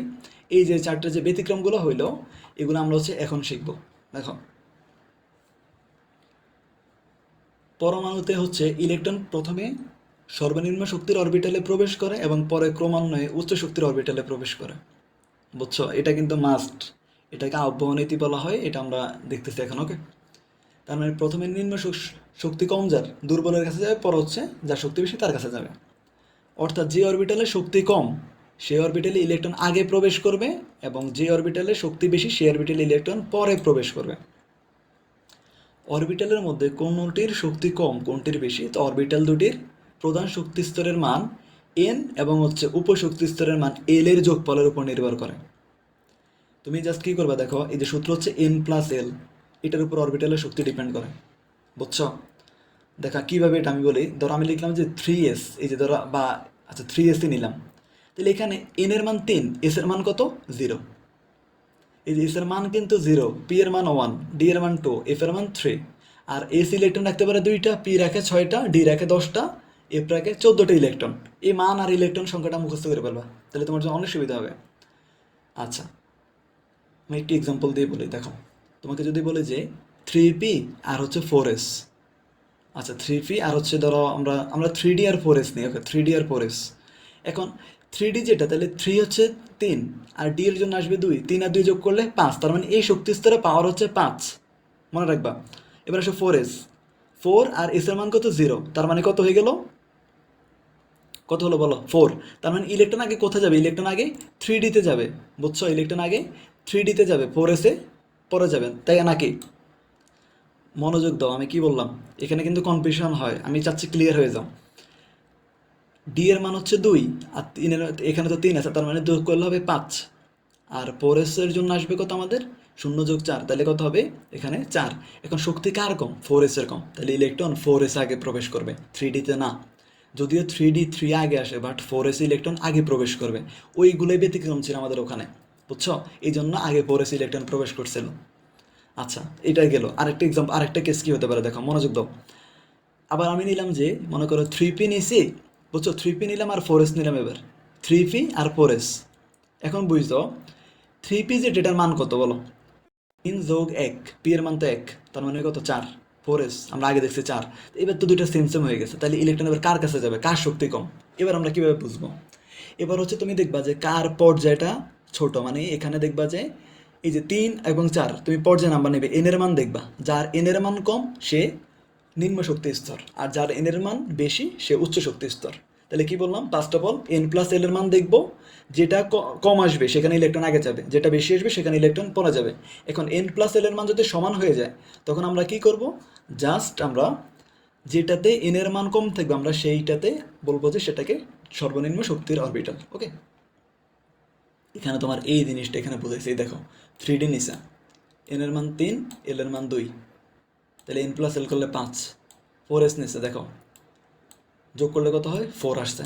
এই যে এল এর মান 0 ছিল, এস এর জন্য আমি বলছিলাম, তাহলে ইলেকট্রন আগে কোথায় যাবে, অবশ্যই 4s ইলেকট্রন আগে যাবে। ওকে, এবার আসো, তোমাকে যেগুলো বলছিলাম সব কিছু এখন তারা বললো এখানে। এবার দেখো 3d আর 4p, 3d 3 আর 2, ওই যে ডি এর জন্য 2 বলছিলাম, এস এর জন্য 0, পি এর জন্য 1, ডি এর জন্য 2, 3 আর 2 যোগ করলে 5। এরপর আসো 4p, 4 যোগ 1 যোগ করলে কত 5। কিন্তু যেহেতু 3d অরবিটালে দেখো দুইটা সেম হয়ে গেছে, তাহলে এখানে যেহেতু 3d অরবিটালে এন এর মান কম, তার মানে এটা শক্তি কম, যার এন এর মান কম তার শক্তি কম যদি সমান আসে। ওকে, তাহলে এই সিস্টেম হচ্ছে ইলেকট্রন প্রবেশ করে, এই দেখো এই জন্য ইলেকট্রন সিরিয়াল কোনটা, ফার্স্টে 1s এ যাবে, তারপরে 2s, 2p, 3s, 3p, এরপরে 3d-তে না গিয়ে 4s-এ। এই যে ব্যতিক্রম শুরু। ওকে, এই যে এই সিস্টেমটা ফলো করে। ওকে, এইটা একটু দেখে রাখবা, এগুলো পরীক্ষা আসে। এই দেখো, এই যে অ্যারো, এইভাবে অ্যারো দিলে পাওয়া যায়। এই যে ইলেকট্রন কোন দিকে যাবে, এটা হচ্ছে শর্টকাট, এটা শক্তিক্রম বের করার শর্টকাট। তাহলে দেখো, আমরা জানি এস উপশক্তি স্তরে সর্বোচ্চ 2টি ইলেকট্রন, এই যে বলছিলাম পিতে সর্বোচ্চ 6টি থাকে, ডিতে সর্বোচ্চ 10টি, এপে সর্বোচ্চ 14টি থাকে উপশক্তি স্তরে। আর এগুলোর মান কত, এস এর মান 0, পি এর মান 1, ডি এর মান 2, এফ এর মান 3। একদম মুখস্থ হয়ে গেছে আশা করে। এবার দেখি যে 19 নাম্বার যেটা আমরা পটাশিয়ামটা করবো, তাহলে 1s একটা থাকবে, এরপর আসবে কত, 2s, 2p, দুইটা 6টা। তাহলে ইলেকট্রন গেলে কয়টা দেখো, 2 আর 2 4, 6 যোগ করলে কত, 10। এরপরে দেখো 3s, তার মানে কত হলো, 12, তারপর 3p 18 হলো। এরপরে কিন্তু 3d-তে যাবে না, এরপরে আসবে কত, এই যে 3p এর পরে আসবে 4s-এ, তাহলে 4s-এ বাকি একটা চলে যাবে। বুঝছো, এইভাবে প্রথমে 1-এরগুলো নিবা, তারপরে 2, 3, এরপরে 4, এইভাবে এই সিস্টেমে এই যে ইলেকট্রন বিন্যাসগুলো। আরেকটা দেখাই, স্ক্যান্ডিয়াম। 1s2 প্রথম শক্তিস্তর শেষ, 2s2, 2p6 দ্বিতীয় শক্তিস্তর শেষ, তৃতীয় শক্তিস্তরে 3s2, 3p6, এরপরে কিন্তু 4s2-তে গেছিলো। দেখো এসে কিন্তু দুইটা ফিল আপ হয়ে গেছিলো, এই যে 4s2-তে ফিল আপ হওয়ার কারণে পর আবার 3d-তে ব্যাক গেছে, এই যে বাকিটা 3d-তে গেছে। ওকে, এই টোটাল 21 যোগ করবে, এই যে পাওয়ারগুলো যোগ করবা, এগুলো যোগ করলে তুমি টোটাল 21 পাবা। ওকে, আচ্ছা। তারপরে দেখো আয়রনের যে এখানে বা এই যে বক্স করে দেখাইছিলাম, তারা এইভাবে দেখালো, এই যে 1s2, 2s2, 2p6, তারপরে যাবে কোথায়, 3s2, 3p6-এ গেল। ওকে, এরপরে যাবে কোথায়, 4s, 4s নিবে কয়টা, দুইটা, এই যে তাকে দুইটা দিলে এরপরও তো ইলেকট্রন থেকে দেখো 2 আর এখানে কত 8, তার মানে 10, 10 আর 8-এ 18, 18 2 20, এখনও তো 6টা, তাহলে বাকি 6টা কোথায় যাবে, বাকি 6টা 3d-তে যাবে, এই যে 3d6। এই জন্য এটা হচ্ছে আয়রনের বা ফেরাসের তোমার হচ্ছে আমাদের ইলেকট্রন বিন্যাস। ওকে, ইলেকট্রন বিন্যাসের কিছু ব্যতিক্রম।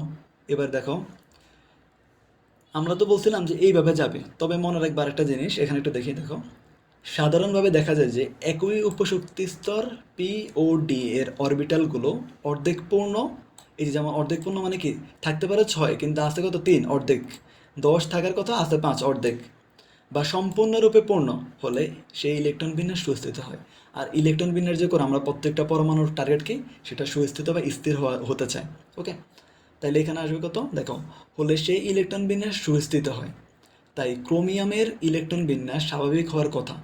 ওকে, দেখো স্বাভাবিক কীরকম হওয়ার কথা, 5টে 2s2, প্রথমটা শেষ, প্রথম শক্তি স্তর, 2s2, 2p6 এটাও শেষ, 3s2, 3p6 এটাও শেষ। এরপরে যাবে কোথায় ইলেকট্রন, দুইটা যাবে এসের মধ্যে। ওকে, 2s2, আশা করি বুঝতেছো এখন কেন যায়। দেখো তাহলে আমাদের হিসাব করি, 2 আর 8 যোগ করলে কত, 10, 18, 18 20, বাকি থেকে 4টা, 4টা দিলে তোমার 3d পরে যাবে। কিন্তু এখানেই সমস্যা, দেখো আমি বলছিলাম যে সবাই স্থির হতে চায়, ঠিক আছে, পরমাণুগুলো স্থির হতে চায়, তার মানে 3 এবং 5 এটা হচ্ছে তাইলে স্থির হওয়ার জন্য দরকার ছিল। কিন্তু তার তো আছে 4, তার আরেকটা হইলে সে একটু স্থির, মানে তুলনামূলক এখনকার চেয়ে স্থির থাকতে পারতো। সে এই জন্য কী করবো, এস থেকে একটা ইলেকট্রন সে নিজের দিকে টান দেবে, এই যে এস থেকে একটা ইলেকট্রন টান দিয়ে সে হচ্ছে এসকে একটা দিল। বুঝছো, এই কাজটা করার কারণে এটা হচ্ছে তার প্রকৃতি ইলেকট্রন বিন্যাস, এই কাজটা করবে। ঠিক আছে, তেমনি তোমরা এটা পরীক্ষায় কিন্তু অনেক আসে ক্রোমিয়ামেরটা, জাস্ট এটুকু লিখে দিলেই তোমার ফুল মার্কস দিয়ে দেবে। এরপরে কপারেরটা, কপারেরও সেম ব্যতিক্রম, কপার আর ক্রোমিয়াম এই দুইটার মধ্যে একটা এসকিউতে পাবা। এরপর আসে আইসোটোপ। ওকে, আমরা কিন্তু অনেক দূর চলে আসছি। দেখো, যে সকল পরমাণুর প্রোটন সংখ্যা সমান কিন্তু ভর সংখ্যা এবং নিউট্রন সংখ্যা, যে সকল পরমাণুর প্রোটন সংখ্যা সমান, বুঝছ, কিন্তু ভর সংখ্যা ও নিউট্রন সংখ্যা ভিন্ন, তাদেরকে একে অপরের আইসোটোপ বলে। মনে রাখবে, আমি মনে রাখতাম কি শর্টকাট, এই যে আইসোটোপের শেষে প আছে না, দেখছো প আছে এখানে একটা, দেখছো, এই যে, আর প্রোটনের শুরু কি প দিয়ে, তার মানে যার প্রোটন সংখ্যা সমান তাকে আইসোটোপ, তার আইসোটোপ। এরকম তোমরা যখন এইচএসসিতে যাবো তখন আইসোটোন, আইসো ইলেকট্রন, এগুলো সব কিছু পাবা। তাহলে দেখো, এখানে হাইড্রোজেনের 3টি পরমাণুর প্রোটন সংখ্যা সমান, এই যে 3.4 যে আমাদের টেবিলটা, এই দেখো, ধরো ওয়েট ওয়েট ওয়েট ওয়েট, এটা এই যেটা, এটা 8 হওয়ার কথা ছিল। দেখো এখানে আমাদের যে হাইড্রোজেন, হাইড্রোজেনের 3টি প্রাকৃতিক আইসোটোপের কথা বলা হলো এখানে। তো তোমার হাইড্রোজেনের হচ্ছে মনে রাখবা যে 7টি আইসোটোপ আছে, এর মধ্যে 3টা প্রকৃতিতে পাওয়া যায়, যেগুলো এমসিকিউর জন্য খুবই ইম্পর্টেন্ট। শুধু 3টা হচ্ছে প্রকৃতিতে পাওয়া যায়, বাকিগুলো ল্যাবরেটরিতে পাওয়া যায়। তাহলে হাইড্রোজেনের প্রাকৃতিক আইসোটোপ কয়টা? দেখো 3টা। সবগুলোর কি বলছিলাম আইসোটোপ কেন? প্রোটন সংখ্যা সমান। ভর সংখ্যা কত? এটার 1, দেখছো 1 উপরেরটা। নিউট্রন সংখ্যা 0। এরপরে ডিউটেরিয়াম, যেটা দেখো ডিউটেরিয়াম, তারপর ট্রিটিয়াম, এগুলো মনে রাখবা, এদের সংকেত সহ মনে রাখবা। প্রোটন সংখ্যা 1, ভর সংখ্যা কত? 2, তার মানে নিউট্রন সংখ্যা হচ্ছে 1। ট্রিটিয়াম হচ্ছে প্রোটন সংখ্যা 1, ভর সংখ্যা কত? 3। তার মানে আমাদের এখানে দেখো নিউট্রন সংখ্যা কত হবে? 3 মাইনাস 1, তার মানে হচ্ছে 2। ওকে, এগুলোই হচ্ছে হাইড্রোজেন আইসোটোপ। এরপর আসো, আমাদের হচ্ছে আমরা একদম লাস্ট পর্যায়ে, ক্লাসটার একদম খুব শেষ পর্যায়ে আছি আমরা। আই হোপ, দাঁড়া ওয়েট, হ্যাঁ আমরা একদম লাস্ট পর্যায়ে আছি। আর 2 পেজ, তোমরা অনেকক্ষণ ক্লাস করতেছো, জাস্ট এই ম্যাথটা বোঝো, তারপর আমাদের মোটামুটি আমরা ছেড়ে দেবো, ছুটি আমাদের। দেখো, পারমাণবিক ভর বা আপেক্ষিক পারমাণবিক ভর, যেটা এখান থেকে মাস্ট পরীক্ষা আসবে, তুমি সিকিউর হতে পাবাই, মিস হবে না এটা। ওকে, দেখো আমি যদি প্রথম থেকে বলি, কোন মৌলের পরমাণুর ভর সংখ্যা হলো পরমাণুর নিউক্লিয়াসে উপস্থিত প্রোটন ও নিউট্রন সংখ্যা যোগফল, এটা তোমরা জানো সবাই। তাহলে ভর সংখ্যা নিশ্চয়ই একটি পূর্ণ সংখ্যা হবে। দেখো এটাই তো বলতেছে, ভর সংখ্যা তো পূর্ণ সংখ্যা, দুইটা যেহেতু যোগফল। কিন্তু তুমি দেখবা যে কপারের পারমাণবিক ভর, তাহলে সেটা হচ্ছে কত? 6, দেখো 63.5।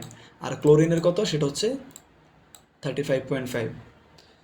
কেন এটা? এটা তো ধরো দুইটা জিনিসের যোগফল, একটা 5 আর একটা 7, এটা মানে দশমিক আসতেছে কেন? এটা তো তোমার হচ্ছে পূর্ণ সংখ্যা আসার কথা। আসলে এটি হলো আপেক্ষিক পারমাণবিক ভর, আপেক্ষিক পারমাণবিক ভর। ওকে, দেখো এটা কি? ফ্লোরিনের একটি পরমাণুর ভর হচ্ছে এত গ্রাম, এগুলো একটু মুখস্থ রাখার ট্রাই করবা। অ্যালুমিনিয়ামের একটি পরমাণুর ভর হচ্ছে, এটা মুখস্থ না থাকলে এটা বের করা যায় পরীক্ষার হলে, ঠিক আছে? দেখো, আচ্ছা, এখন আপেক্ষিক পারমাণবিক একটি পরমাণুর ভর থেকে তুমি কিভাবে আপেক্ষিক পারমাণবিক ভর বের করবা, এটার জন্য হচ্ছে একটা সিস্টেম আছে। যেমন আমরা ধরো হচ্ছে ওজন বের করি না, যে প্রথমে ধরো বাটখারাটা আমরা, ধরো যেগুলো পাল্লা থাকতো ওখানে আমরা ধরো 1 কেজির একটা বাটখারা হচ্ছে আমরা কি পাশে একটা, ওই যে দাঁড়িপাল্লার একটা পাশে দিলাম, আরেক পাশে মনে করো যে আমি 1 কেজির একটা লবণ দিলাম, লবণের প্যাকেট দিলাম, তাহলে আমরা বুঝবো যে এটা মানে 1 কেজি লবণ। আমরা কীভাবে বুঝছি যে এটা 1 কেজি লবণ? আমরা যে মাপছিলাম পাল্লাতে, কারণ আগে ওই পাশেটা জানি আমরা 1 কেজি, যেহেতু এটা সমান তার মানে 1 কেজি। যদি এটা চেয়ে কম হইতো, ওই যে আমাদের পাল্লার চেয়ে কম হলে, তাহলে এটা 800 গ্রাম হয়তো হইতো। আর যদি বেশি হইতো, তার মানে এটা 1 কেজির চেয়ে বেশি। আমরা এইভাবে বুঝবো, একটা মেজারমেন্ট। ওকে, কিন্তু পরমাণুর পারমাণবিক আপেক্ষিক পারমাণবিক ভর বের করার জন্য একটা স্কেল আছে, সেটা হচ্ছে কি? দেখো, একটি কার্বন-12 আইসোটোপের 1/12 অংশকে একক হিসেবে ধরে তার সাপেক্ষে পরমাণুর ভর মাপা হয়। যেমন আমরা 1 কেজি কতটুকু, ধরো একটা সামথিং, মানে ওজনকে আমরা 1 কেজি ধরি, 1 মিটার কতটুকু, তারপরে 1 ফুট কতটুকু। তেমনি আমরা যে এই যে পরমাণুর ভর মাপবো, এটা হচ্ছে কার্বন-12 আইসোটোপের উপর ডিপেন্ড করে। ওকে, দেখো, তার মানে কার্বন-12 আইসোটোপের পারমাণবিক ভরের এত অংশ, যেটা এটা হচ্ছে কত? এত গ্রাম। এটা হচ্ছে আমাদের হচ্ছে কি জাস্ট মানে স্কেল, যে এত গ্রাম। এটা তুমি জাস্ট দেখতে থাকো, ঠিক আছে? যারা ফার্স্ট টাইম দেখতেছো হয়তো বা বুঝতেছো না, জাস্ট একটু টাইম দাও, পুরোটা ক্লিয়ার হয়ে যাবে। এবার মেইন সূত্র দেখো, তাইলে কাজেই কোনো মৌলের আপেক্ষিক পারমাণবিক ভর হচ্ছে কোনটা? মৌলের একটি পরমাণুর ভরকে তুমি একটি কার্বন-12 আইসোটোপের পারমাণবিক ভর দ্বারা ভাগ করবা। মানে যে ক্লোরিনের একটা পরমাণুর ভর দেখতেছো না এখানে, এটাকে তুমি জাস্ট এই সংখ্যা দ্বারা ভাগ করে দাও ক্যালকুলেটর, দেখবা তুমি ক্লোরিনের এক্সাক্ট পারমাণবিক ভর পেয়ে গেছো। অ্যালুমিনিয়াম সেম, তুমি এই জিনিসটাকে এটা দ্বারা ভাগ করো, দেখবা তুমি এটা পাবা কত? 27 পেয়ে যাবা, দেখবে এক্সাক্ট 27 আসবে। ওকে, বুঝছো? এটাই হচ্ছে কিন্তু পারমাণবিক ভর ট্রিক করো। তুমি যদি জাস্ট একটি পরমাণুর ভর জানো আর এটা জানো, তাইলে হবে।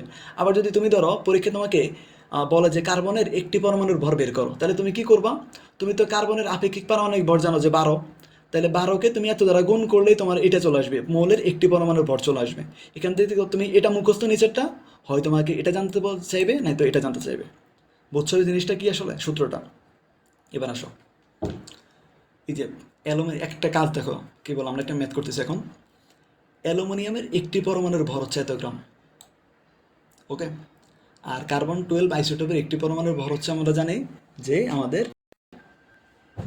27। ওকে, তাহলে দেখো এবার আমরা যদি আমরা কি করবো এখানে, আমরা জাস্ট হচ্ছে অ্যালুমিনিয়াম যেটা আছে, অ্যালুমিনিয়ামের একটি পরমাণুর ভরকে হচ্ছে আমরা উপরে রাখলাম, দেখছো? এই যে এটাকে উপরে রাখছে সূত্র অনুযায়ী, এই যে সূত্র অনুযায়ী একটি পরমাণুর ভর, নিচে কি লিখবো?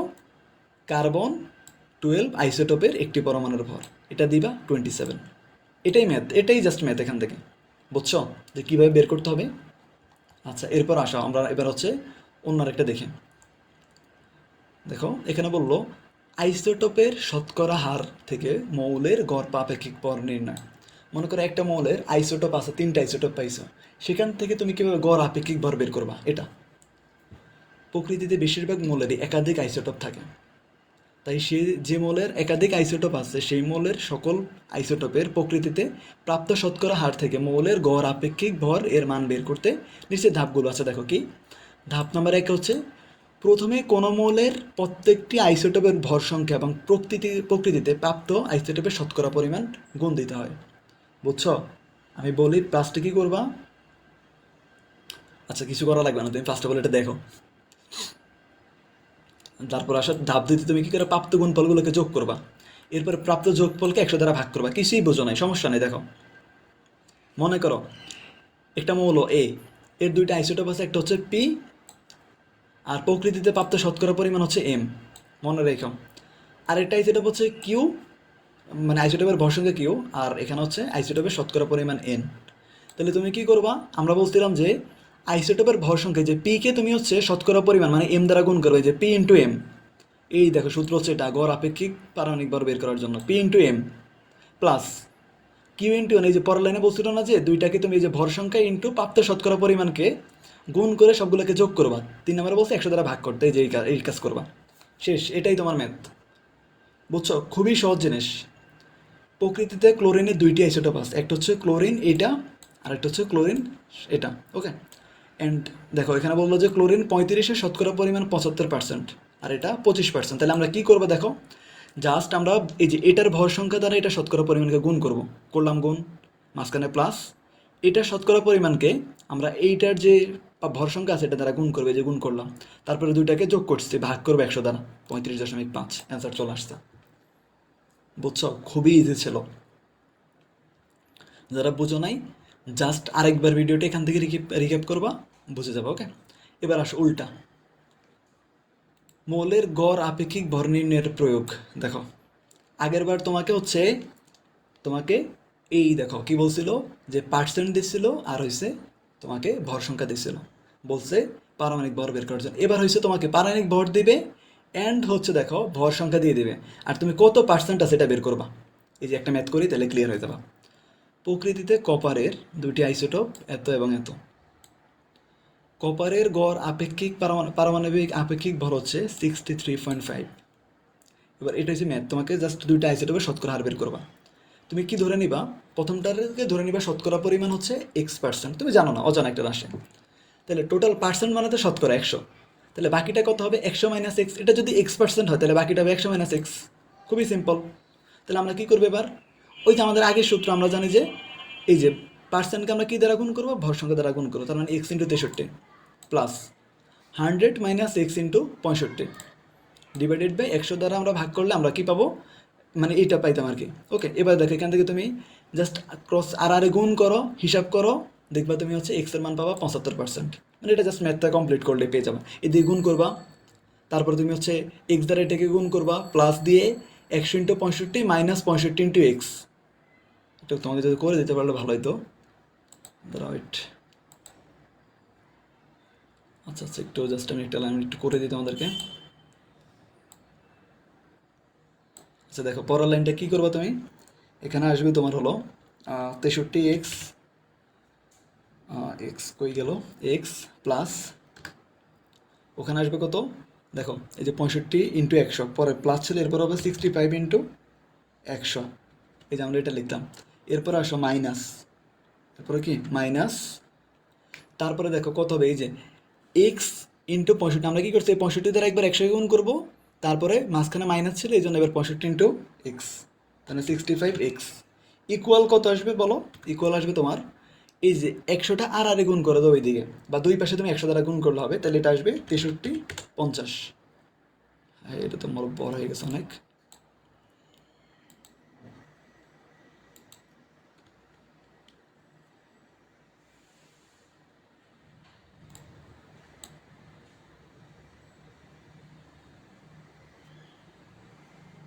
Wait wait wait wait, just minus. Okay ঠিক আছে, হলো এটা আমাদের।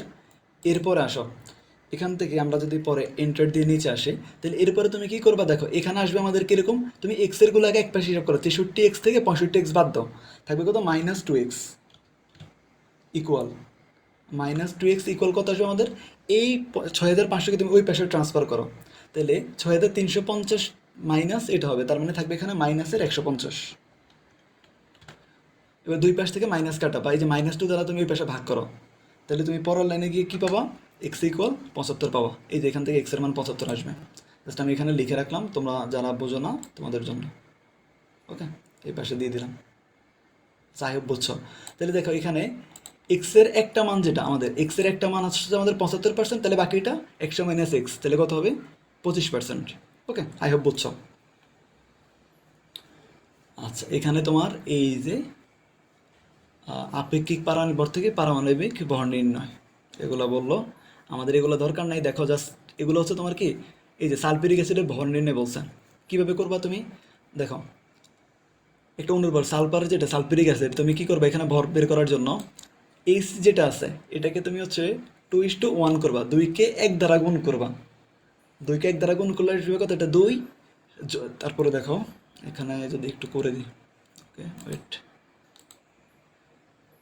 দেখো এখানে হাইড্রোজেন যেটা, এখানে আসবে কত আমাদের 2:1, 2:1,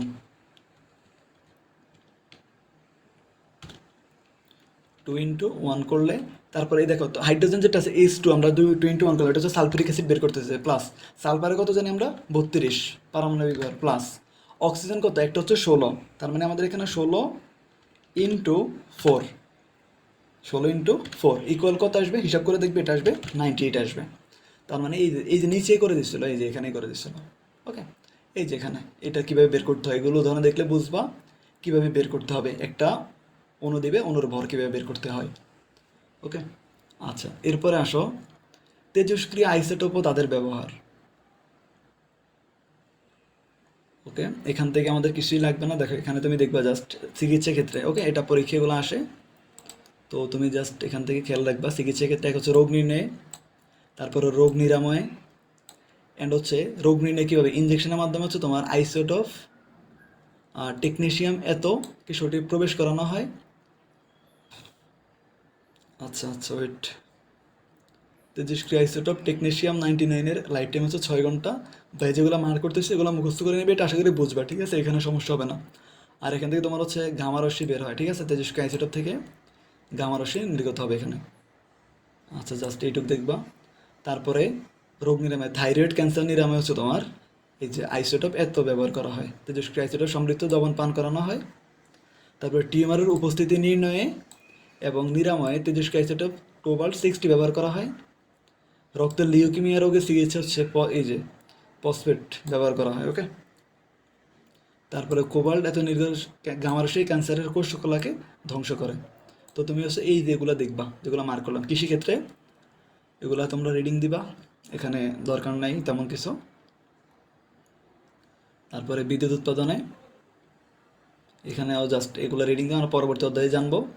তো এরপরে আইসোটোপের ক্ষতিকর ব্যবহার, এটা তোমাদের হচ্ছে ওই যে হিরোশিমা এবং নাগাসাকিতে পারমাণবিক, জাপানে যে দ্বিতীয় বিশ্বযুদ্ধের সময় একটা দুর্ঘটনা ঘটছিল, এটা নিয়ে বলা হলো। তো আশা করি এটা জানো, এটা সমস্যা হবে না। এরপর আমরা যদি এখানে একটা অনুশীলনীটা বলি, আশা করি তোমরা সব কিছুই বুঝছো। তো আজকের ক্লাসটা হচ্ছে আমরা জাস্ট A to Z পুরো বইয়ের যত থিওরি ছিল আমরা সব কিছু কভার করে ফেলছি, ঠিক আছে, আমরা হচ্ছে আর কিচ্ছু বাকি রাখে নেই, এখানে এক ক্লাসে পুরো বই কভার করছে। অ্যান্ড তোমার সিকিউ এমসিকিউর জন্য যা কিছু দরকার ছিল সব অলরেডি কভার হয়ে গেছে, তুমি জাস্ট সিকিউগুলো খুলবা অ্যান্ড নিজে অ্যান্সার করবে, এমসিকিউগুলো বের করাতে হবে না এগুলো। তারপরে ক্লাস দিব যদি প্রয়োজন হয় পরে। দেখো বললো জেড একটি মৌল যার প্রোটন সংখ্যা 111, প্রোটন কোথা থেকে আমি বলছিলাম, এই যে নিচে থাকবে প্রোটন, আর ভর সংখ্যা 252, তার মানে এইটা হচ্ছে অ্যান্সার। খুবই সহজ, এগুলো তো আমরা পড়ালাম। এরপর আপেক্ষিক পারমাণবিক ভর বের করতে বলছে এক্স মলের, এই যে আইসোটোপের এগুলো দিছে, পারবা না এগুলা, অবশ্যই পারবা। এই যে একটি দেখো ভর এত গ্রাম হয়, যদি একটি পরমাণুর ভর এত, আপেক্ষিক পারমাণবিক ভর কত, এটাকে তুমি জাস্ট হচ্ছে যে কার্বন-12-এর যে ভর আছে ওটা দিয়ে ভাগ করবা একটি পরমাণুর। এটা একটু দেখো, প্রোটন সংখ্যা কত, যে নিচেরটা প্রোটন, তার মানে প্রোটন সংখ্যা 13, ভর সংখ্যা 27, ইলেকট্রন সংখ্যা বলছে প্রোটনের সমান হবে, বলছে 10, তার মানে এটা ভুল, এটা হচ্ছে আমাদের 1, 2 অ্যান্সার। এরপরে পটাশিয়াম কত? পটাশিয়াম 19। ইনিশিয়াল কোনটা? ওই যে কে এল এম এন, কয়টা উপশক্তি থাকবে? এন এর জন্য একটা, ওই যে কে এর জন্য একটা, এন ইকুয়াল যখন 1 একটা, এন ইকুয়াল 2 হলে 2টা, এন ইকুয়াল 3 হলে 3টে, এন ইকুয়াল 4 হলে 4টা। যেহেতু কে এল এম এন 4 নাম্বার, তার মানে এন এর মান 4। তারপর স্ক্যান্ডিয়ামে হবে কোনটা আমাদের, দেখো বলো। স্ক্যান্ডিয়ামে কত হবে? স্ক্যান্ডিয়ামে 21। গণ কোথায় 21 আছে? সবগুলো কিন্তু 21 না, 21 শুধুমাত্র গুনলে এখানেই পাবা তুমি। জাস্ট অ্যান্সার এটা, ওকে। জাস্ট তুমি এই যে উপরের পাওয়ারগুলো এলে তুমি হচ্ছে ইলেকট্রনের যে নাম্বারটা বলতে পারবো, উপরের পাওয়ারগুলো গুলো যোগ করলেই হবে। এরপরে দেখো ওই যে সিকিউ রাদারফোর্ডের পরমাণু মডেল, ঠিক আছে, এটা কিন্তু ক্লিয়ার করে দিছিলাম। এই যে আঁকাচিত্রের সীমাবদ্ধতা বলছিলাম, এগুলো মুখস্থ করার জন্য। এরপরে পরমাণু অঙ্কিত চিত্র অনুসারে পরমাণু কেন স্থায়ী হবে না, ওই যে ম্যাক্সওয়েলের যে তত্ত্বটা ছিল, রাদারফোর্ড নিয়ে আসছে এখানে, ওকে। এরপরে দেখো সি যৌগের আপেক্ষিক পারমাণবিক ভর বের করতে বলছে, এটা পারবা না তোমরা? আপেক্ষিক পারমাণবিক ভর, এই যে সি যৌগের আপেক্ষিক পারমাণবিক ভর বের করতে বলছে। কি করবা? সরি, আপেক্ষিক আণবিক আণবিক ভর বের করতে বলছে। জাস্ট এই যে আমরা কিছুক্ষণ আগে যেটা করলাম 98, এই যে আমি যেটা লিখে করাইছি ওটাই। এরপর এ ও বি আইসোটোপগুলো আমাদের জীবনে কী ভূমিকা রাখে? এই যে এটা ফসফেট, এই যে ক্যান্সার কোষ নিরাময়ে কাজ করে, এটা হচ্ছে, দেখো এগুলো সব কিছু করানো হয়ে গেছে, পড়াছিলাম, ঠিক আছে, এগুলোই পরীক্ষা আসছে। তো আই হোপ দেখছো সিকিউগুলো ফুল কাভার করে দিছে একটা ক্লাসের মধ্যে, সিকিউ এবং এমসিকিউ ফুল কাভার। এরপরে এসকিউ সহ তোমার সব কিছুই মোটামুটি ফুল কাভার করে দিছে। তো যারা হচ্ছে ভাই কেমিস্ট্রি কোর্সে ভর্তি হবে, আমি ডিসক্রিপশন বক্সে লিঙ্ক দিয়ে রাখবো এবং ডিটেলস ওখানে দেওয়া আছে। জাস্ট তুমি কেমিস্ট্রিতে চোখ বন্ধ করে 100 আউট অফ 100 টার্গেট রাখতে পারো। অ্যান্ড আমি হোপফুলি যে মানে যথেষ্ট আশাবাদী যে কেউ যদি আমি যা বলি ওইভাবে পড়ে, তুমি 100 আউট অফ 100 কোনো ব্যাপারই না কেমিস্ট্রির জন্য। তুমি এমসিকিউ এবং এসকিউ সব কিছু কভার করে দেবে সুন্দর করে। আজকের ক্লাসটা যেরকম করছি আর্টস অনেক বেটার ক্লাস পাবা পেইড করছে, ওকে। আর অবশ্যই চ্যানেলটা সাবস্ক্রাইব করে রাখবা, তোমাদের জন্য হচ্ছে যদি সাবস্ক্রাইব করে আমরা আরও ক্লাস দিতে মোটিভেট হই, ঠিক আছে। সব টিচারের, ঠিক আছে, যত বেশি তোমাদের থেকে আমরা রেসপন্স পাই তত বেশি আমরা হচ্ছে অ্যাক্টিভ হই আর কি, এটাই স্বাভাবিক। তোমরা রেসপন্স না করলে তো অ্যাক্টিভ টিচার হয় না, ওকে, তারা অন্য অন্য কাজে ব্যস্ত হয়ে যায়। তো তোমাদের যা প্রয়োজন আর কোন বিষয়ে ভিডিও লাগবে তুমি জানাবা, ইনক্লুডিং সায়েন্সের সবগুলো সাবজেক্ট। আমরা তো এখন আপাতত ইংলিশ অ্যান্ড কেমিস্ট্রি দিলাম, এরপরে বায়োলজি, হায়ার ম্যাথ, আস্তে আস্তে সব সাবজেক্টে আসবে, ম্যাথ সব কিছুই আসবে, ওকে। তো তোমরা কোনটা লাগবে সেটা জাস্ট বলবা।